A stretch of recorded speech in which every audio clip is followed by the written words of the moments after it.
I'm Rebecca King-Ferraro. And I'm Michael Sean Breeden, and you're listening to Conversations on Dance. Hi everyone, we are coming at you with another re-release from the early days of Conversations on Dance, this time with author Jennifer Homans. So many of you tuned into episode 318 with Jennifer, where we explored her latest book, Mr. B, one of the most thorough books on Balanchine's life ever written. And in this episode today, first recorded in June 2017, we spoke with Jennifer about the book she wrote prior to Mr. B titled Apollo's Angels. Now, that book chronicles ballet's entire history, and we also delve into her own history a little bit as a dancer, as well as her founding of the Center for Ballet and the Arts in New York City. We hope you enjoyed this trip down memory lane with Jennifer, and if you haven't checked out her most recent episode, again, that's episode 318 with Jennifer, we absolutely encourage you to explore that one too. Thank you so much for taking the time out of your day to join us live today. I'm very happy to be here. Thank you for having me. So we figured we'd just start at the beginning. If you could tell us about your personal background in ballet. Well, you know, it's funny. My personal background is actually not in ballet. My personal background sort of starts with, I grew up in a family of scholars and academics at the University of Chicago. So the interest in ballet really just started as a child when I was sent to the local ballet studio. And when everyone else eventually quit, I just kept going because I really, really liked it. And then somebody asked me to take class with a man who had been a professional dancer, and he was now studying at the University of Chicago. And he was doing, I think, business and physics. And he taught this very kind of strangely conceptual class that had to do with the physics of dance and how the velocity and spin. And I found it really fascinating. And so in addition to just loving to dance, which is what kept me there in the beginning, then there sort of started to be this sort of intellectual interest in it as well. And at that point, I decided I would study seriously. And so I went to the North Carolina School of the Arts. I think that's so interesting because you're basically already jumping into our next question, which was, when did you begin to realize you had a scholarly interest in ballet? So it was really from the very beginning for you. Yeah, it really was. And I think, I loved it on a physical level because it was a kind of way of, it was a way of being quiet in a world that just seemed very busy. And so I loved my dance classes because it was music and quiet, and it also had this wonderful thing, which was if you worked really hard, you got better, and it was kind of reliable in that way. So that I found that very sort of comforting and gratifying. And then just the beauty of the music and dancing to it. My mother started to take me to performances. This is we're talking 1970s. So, it was still the Cold War, and there were still tours of the Bolshoi, tours of the Kirov. We didn't get to New York very much. I grew up in Chicago, so that wasn't really part of my imagination until I came to New York to study. Did you always know that you wanted to study in New York? Was that part of the goal? Or no, I really went from the North Carolina School of the Arts, which was kind of my introduction into the really professional world of dance. And I had, teachers like Sonia Tyven and Bobby Lindgren and Mimi Paul. And this all led to a scholarship at American Ballet Theater and then at the School of American Ballet. And so once that happened, I moved to New York when I was, I think, 16. To take up one of those scholarships and really to study at the School of American Ballet. Did you have aspirations to become a professional dancer? Oh, by then, absolutely. By then I was going every night for the next, I was there for 4 years at the school. And I think I was at the theater, every night I was at either at the New York City Ballet or at the Philharmonic or somewhere downtown seeing flamenco, or it was just a great moment to be in New York. It was a wonderful education in dance, but also in the other arts. So what was your time like at SAB? Can you tell us a little bit about that? Yeah, it intense, fascinating. It was a Russian world, very much a Russian world. I even remember my audition. It was with Danilova and I believe with Madame Dudin, and they were certainly speaking Russian most of the time. So I found that all really interesting. Dubrovska was still there. Muriel Stewart was there. It was this sort of emigre world that I didn't know anything about. So I was kind of plunged into something very foreign. And, then sort of on the other side of it, just the daily routines, the discipline, the incredible performances I was seeing at night. It was all kind of a piece. And I found it, Stanley Williams was a really important teacher for me. That was sort of on the more intellectual side in a way. He was much more sort of conceptual about the way he taught.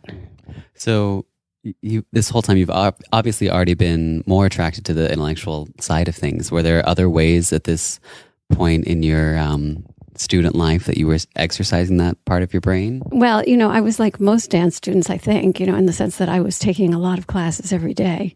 And there was an afternoon when I was lying on the floor at the school at 4:30 in the afternoon, getting ready for, my third class of the day. And Danilova walked by and she said, "Get dressed, go to the Met." And she meant it. She was serious. Uh-huh. She was sort of too many classes, not enough other stuff. Get out of here. And so I found that that was kind of a moment for me where I thought, oh, okay. That's interesting. And that's something to pay attention to. So what were your professional aspirations? Where were you hoping to go, and where did you end up dancing professionally? Well, of course, I wanted to get into the New York City Ballet. I did not get into the New York City Ballet. And so I eventually left and I danced variously, with what was then the Chicago Lyric Opera Ballet with Maria Tolchief. And then in San Francisco briefly, and mainly with Pacific Northwest when Ken Stoll and Francia Russell were directing it. I think I'd love to hear a little bit about your experiences in Chicago because, Maria Tolchief is gone, but it's fascinating to me to think about there being more of these Balanchine disciples. It feels to me like there were more Balanchine quote companies back then. Did you feel like once you left SAB, were you not worried that you wouldn't get to dance his works? Because I know that's something that a lot of the students feel now. Am I still going to get to do Balanchine and use my training? Yeah, that wasn't so much a concern. You're right. That wasn't so much a concern then. I think there were quite a few sort of, satellites, as it were. I mean, there were in Europe and in the United States. And so that was really possible to imagine. And there was a lot of other interesting work going on too. And I always took, when I was at the school and living in New York, I took regularly Graham classes as well. And so I was really interested also in the contemporary dance world. So that, that doesn't answer your question about Maria Tolchief, but going to a company besides the New York City Ballet was also interesting in that way. Mm-hmm. It turned out, because there were other choreographers to work with that I didn't know about. I'm willing to venture a guess that you were the only girl at SAB taking Graham classes, because that seems pretty. I don't know. I mean, it was a continuation of School of the Arts because in North Carolina School of the Arts you had to take a full course in Graham, especially. Not so much Cunningham. I don't know why. I think it was just who was there teaching. And so I continued that, and I took some Cunningham too. But, a bit of other people, Viola Farber. I kind of went around, It wasn't looked on very kindly at the school, but I think we all did it, or a lot of us did it, I studied with Melissa Hayden. She was down the street, it's a little. Yeah. So what were your professional years like, and when did you start to feel like you were ready to ease out of dancing as a career? I loved dancing. I really loved it. It was just a wonderful thing to do. I'm sure you know what I'm saying. So I did a lot of Balanchine. I did some Robbins. We had a variety of things in the rep. That was all good. I had some injuries at a certain point, and one of these injuries took me out for several weeks, and I started taking courses at the University of Washington and reading a lot of books. And so I think at that point, I just started to feel, these books are really pulling me. And it wasn't easy to stop at all. I'm not going to pretend it was, but I did make the decision to stop dancing, and then I applied to Columbia and a lot of other schools, but I ended up going to Columbia. So I left Seattle and moved back to New York to go to Columbia. I think it's so interesting. The people that we talk to on this podcast so often say that an opportunity arises while they're injured or dealing with an injury that kind of steers them in a new direction with something. So I think that's so wonderful to hear. What did you start studying in Washington before you decided to start applying for other schools? You're going to laugh. I was taking courses in the law school. I Really? I don't know how I managed to do that, but I was taking courses in law. And I thought it was really, really, I was just taken with it. I mean, as I said, I came from an academic family, so it was kind of natural for me I was always a big reader. I was the one in the studio with my nose in a book. So it wasn't a surprise really to me that I ended up doing this. I think what was more surprising was how difficult it was to leave dancing. I mean, it took me a couple of years to really kind of regain my equilibrium, both physically, just because the physical stopping that kind of level of activity every day, was abrupt and shocking. And then just trying to find out who I was when I wasn't a dancer. And also going to college a little bit later in life, too. Yeah, I was in my late 20s, and it was, that was a time when fewer people were doing that. So yeah, there were people there, and that's why I chose Columbia, because Columbia has a program. It was the general studies program where a lot of dancers have actually gone. Right. So during your time there, was there a moment that brought you back to ballet and back to dance? I kept dancing for a little while I was at Columbia. I was doing small performances, things here and there. I went to France. I did some choreography, found out I was lousy at it.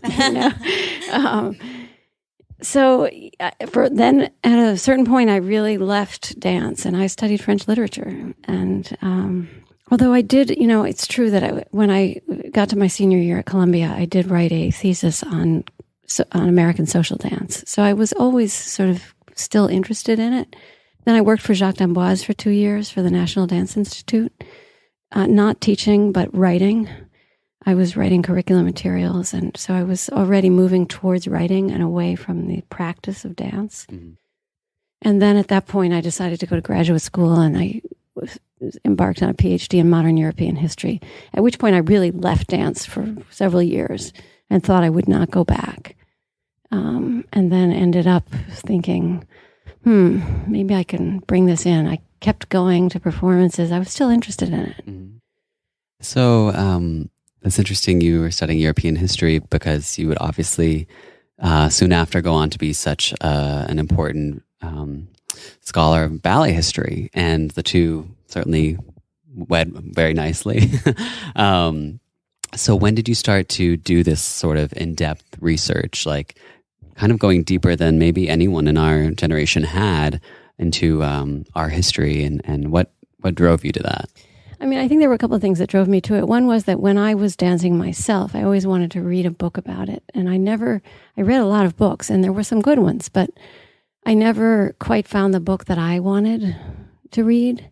And then that was kind of in the back of my mind probably for years, right? And then when I was in graduate school, I really studied cultural history. So I was reading cultural histories of music and of art and of theater and of literature. And, there just wasn't any good work on dance that I could find, or there wasn't enough good work on dance, is maybe more accurate. And so I thought, well, maybe I didn't think it was possible to do at first, because I didn't think the sources would be there. Because, as you know, it's not an art form that's often written down. It's very ephemeral. It's here and gone. Dances are forgotten. They're not kept in a library somewhere. So I wasn't sure it was possible. So I started to investigate that, and then I thought I could figure out a way to do it. And then it became once I started, it became a kind of passion. And it started as a PhD dissertation. And then that thing that was focused more on the French Revolution grew into something much bigger.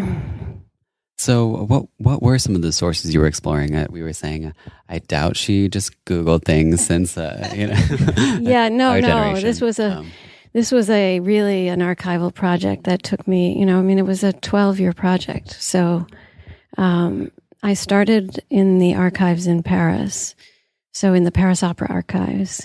And these are, the papers of dancers, of choreographers, of theater directors, everything from official records to scraps of paper with transpositions of music and maybe a few steps.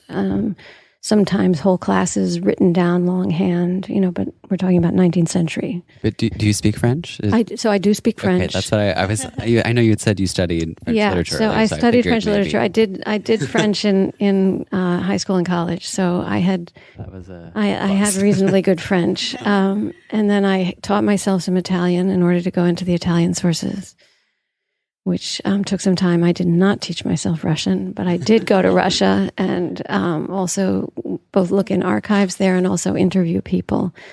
I also worked a lot in the archives in Denmark because there's a lot of really interesting stuff in the Bournonville sort of tradition and around that whole style of dance. So, yeah, I worked all over Europe and in the New York Public Library as well. I'm wondering, how do you think this sort of research can be applied to the ballets we see today? For instance, Alexei Ratmansky did an immense amount of research for his Sleeping Beauty. Do you think or hope that your work can be utilized in that way? Probably not. I think those are two different things. I mean, in fact, we actually used some of the same sources, but the focus of his work obviously is trying to understand how he can, and I think that's the basis of your question, right? That how he can apply it and put it on the stage and make it into something, a living piece of theater today. And my goal is really kind of on the other side of the footlights, as it were. I mean, I'm really trying to look at it historically and analytically, and in a way, I'm using dance to understand history rather than using history to understand dance. I mean, both things happen, but my idea is that if you look at dance, you can see bigger things in a culture. You can see politics, you can see the way people live, you can see what they think. You can use dance as a kind of way of writing the history of ideas.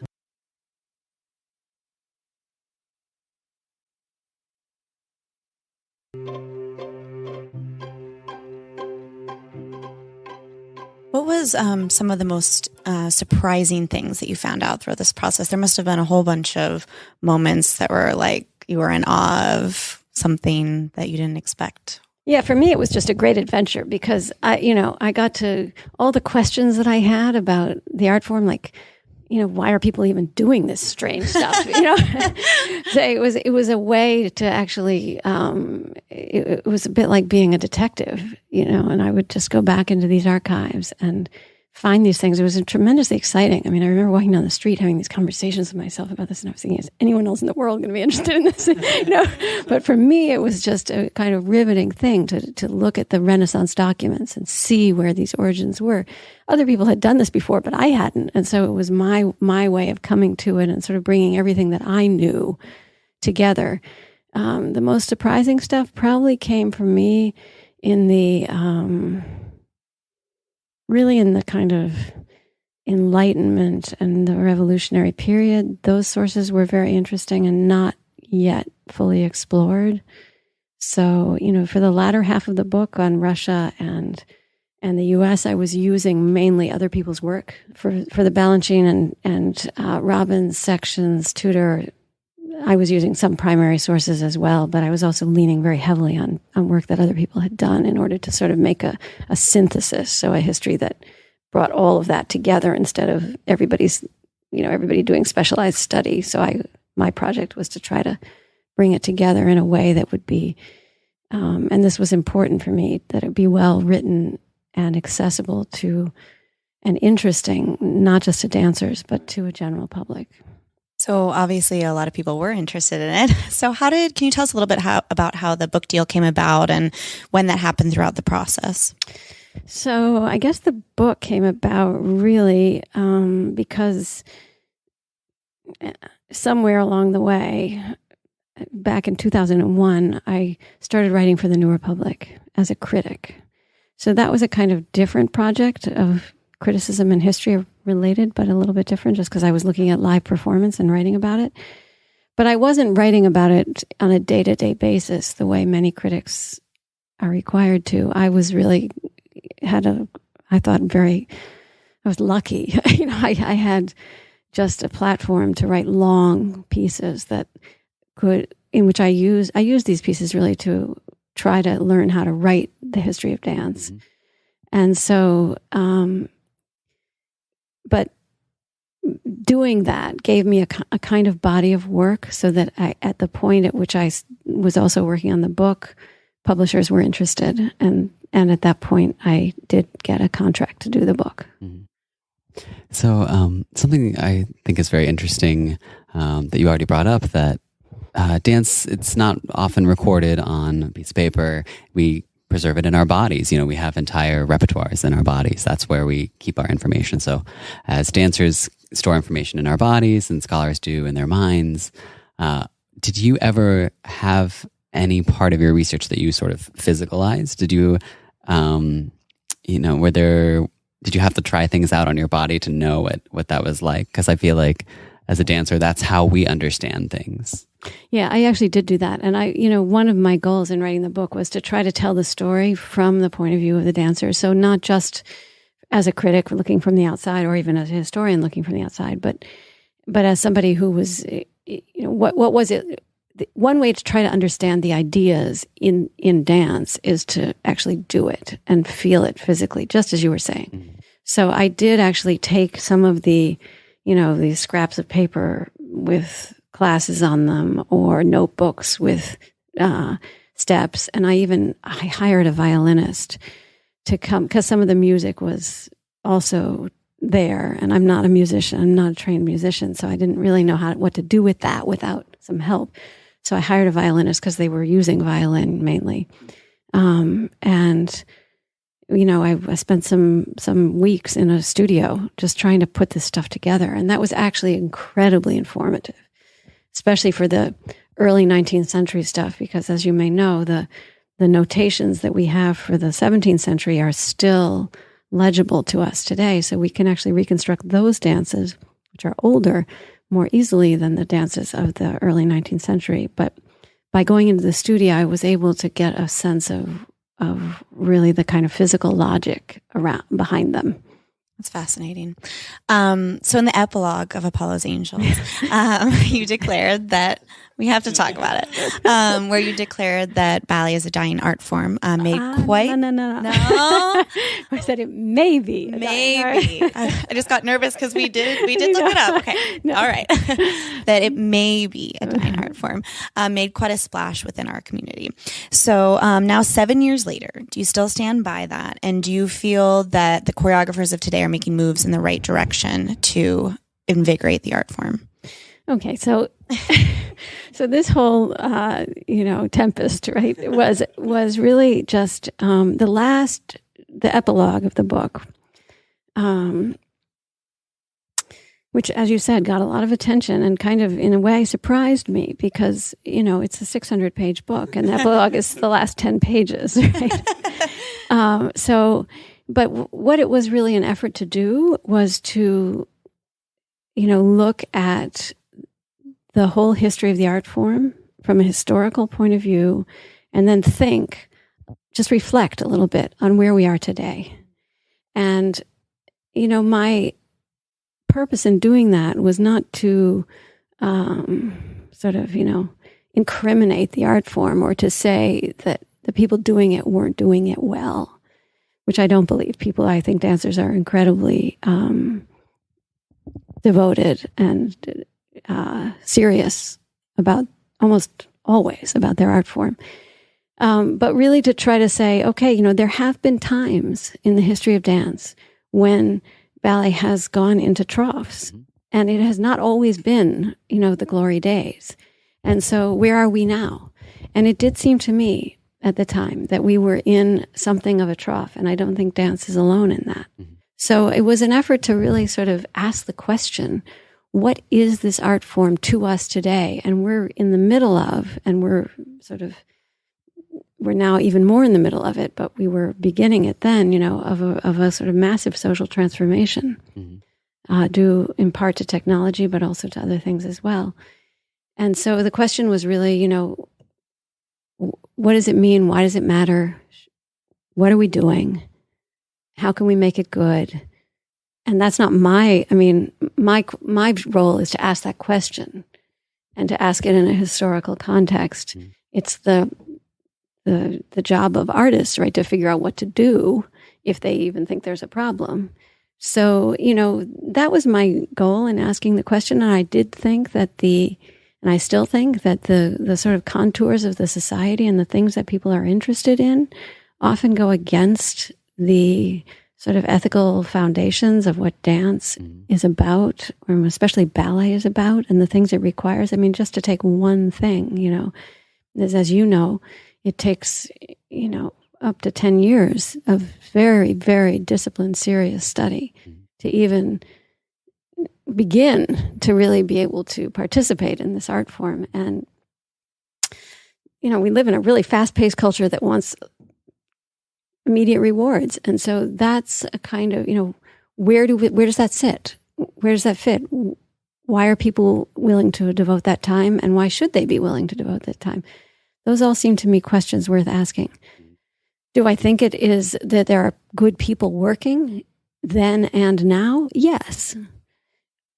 I'm a historian, and when I was venturing into the present there, that's a kind of dangerous territory for a historian, right? So I didn't want to get into the, who's doing what, who's up, who's down, who's good, who's bad. I mean, that's the sort of more, the evaluation of contemporary work in your own time is really a role of the critic. And I was trying to kind of raise a larger set of questions in terms of a history where I tried to reveal the values and ideas behind the art form, and then say, what are our values and ideas today?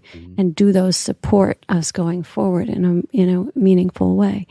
I do think that right now there's a kind of porousness to the art form, so that, there seem to be a lot of new ideas in it. And that is one reason I founded the center, Exactly what we wanted to segue to. Right? Because I think on the contrary, you're not merely asking these great questions. You are helping to find the answers by bringing in artists through the Center for Ballet and the Arts at New York University. So can you tell us, it's a pretty crazy endeavor to just get off the ground. And how did you have the idea, and what was the process there?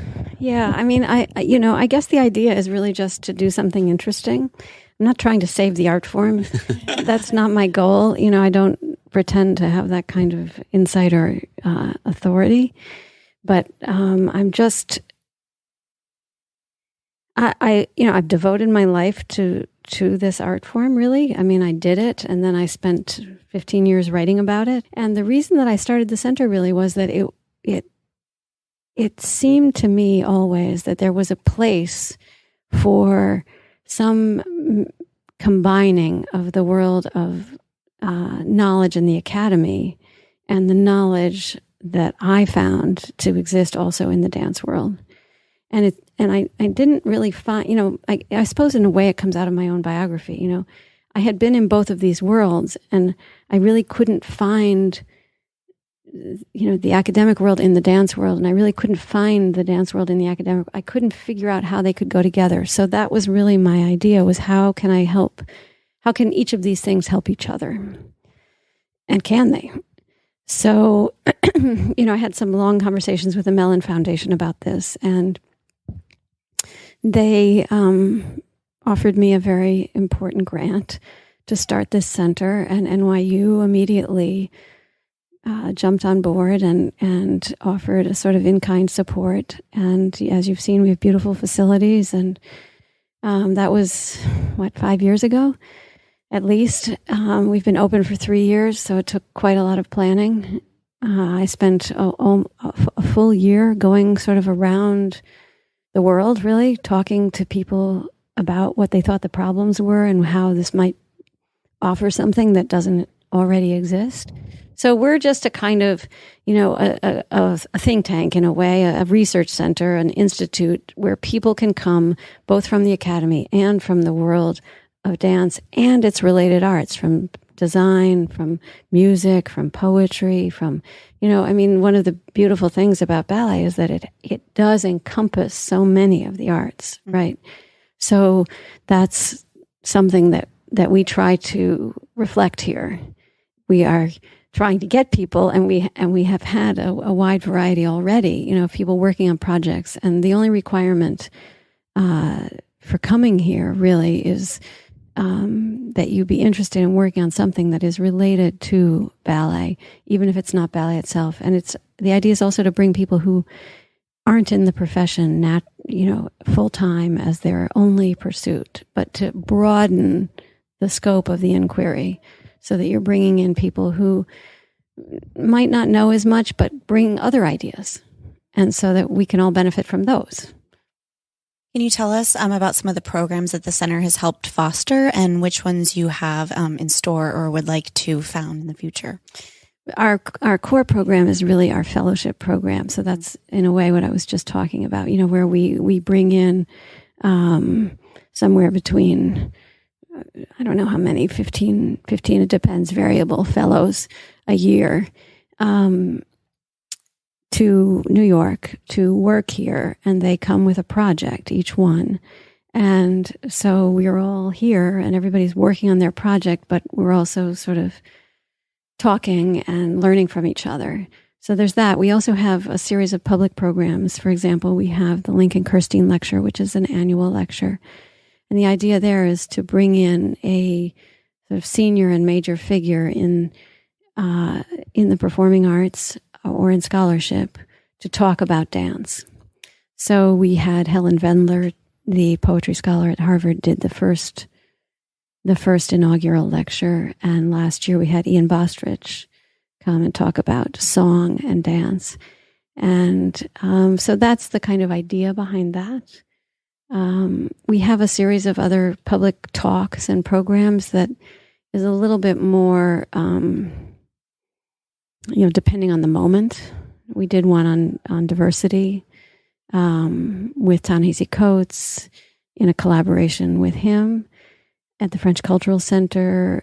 We've done programs on with the Brooklyn Academy of Music. We did one last year on a Nijinsky program that they were doing with Wilson and Baryshnikov and Daryl Pinckney. So that we did a program on. So, we try to sort of tie the dance and the intellectual sides together. And that's sort of where we exist, is to do that. So what are you working on now and what is next for you? Well, the center is really moving forward. That really has to do with sort of deepening our fellowship program, making the things that we do better, expanding more internationally, expanding our collaborations with other organizations. Once you set up an organization, and I've learned that setting up an organization is a bit like, putting on a show or something. It's a lot of work, and it takes, the center is now not just me anymore. It started with me, but it's now a lot of people, and there are a lot of people here who have great ideas, and I have a terrific group of people working with me. And so the center is now a sort of, it's a live thing. It's a live animal, and it has its own life, and I'm part of it. So that's very exciting. Well, thank you so much for this was the larger portion of the interview, and now we just do a little quick bit at the end that we do for all of our guests, which is, we call it our lightning round, and don't worry, it's not difficult. We're not going to get gotcha questions. You're not going to test me. Oh, don't worry. I'm ready for you. So what is your favorite ballet? Oh, I don't have a favorite ballet. You can pick a few. We let I people can pick a few. People think they're getting away with murder when they say Jules because they get 3 in 1. So, look, it certainly was Balanchine that is the reason that I danced. Mm-hmm. That's the reason I danced. So most of the most important works for me are his works. Some of them are Robin's. So, I guess off the top of my head, right? Serenade, Fortis, Agon, violin concerto. You can see where my taste lies. Good taste. Yeah, Symphony in C. I mean, I'm going to forget everything right now, so The Cage. A lot of good ones on there. Yeah. What lost ballet would you want to bring back for today's audiences? Opus 52. Balanchine. That's a Balanchine ballet? Balanchine Schoenberg. Oh, okay. What year was that made? I'm going to have to look.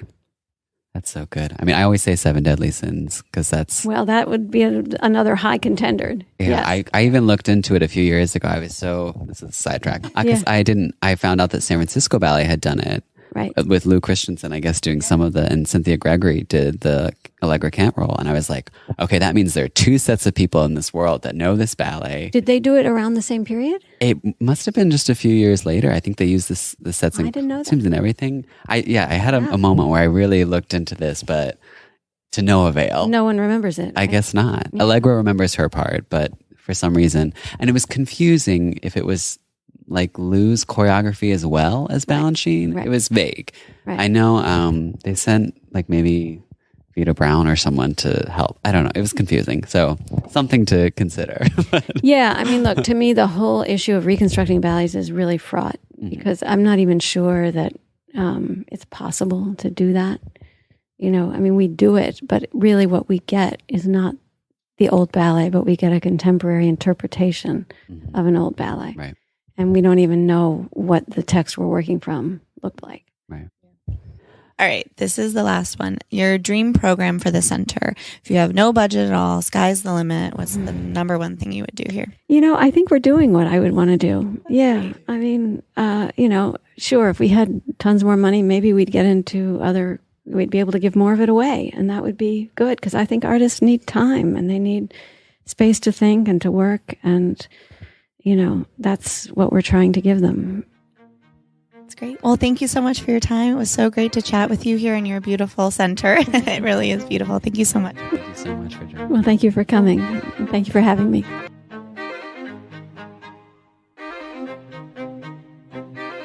Conversations on Dance is part of the ACAST Creator Network.